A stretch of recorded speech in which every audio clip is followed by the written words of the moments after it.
இரவும் அல்லாது பகலும் அல்லாது பொழுதுகளுன்னோடு கழியுமா?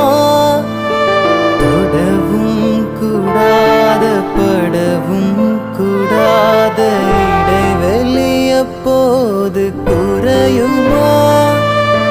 மடியினில் சாய்ந்திட துடிக்குதே, மறுபுறம் நாணமும் தடுக்குதே. இதுவரை யாரிடமும் சொல்லாத கதை கண்கள் எழுதும், இரு கண்கள் எழுதும்.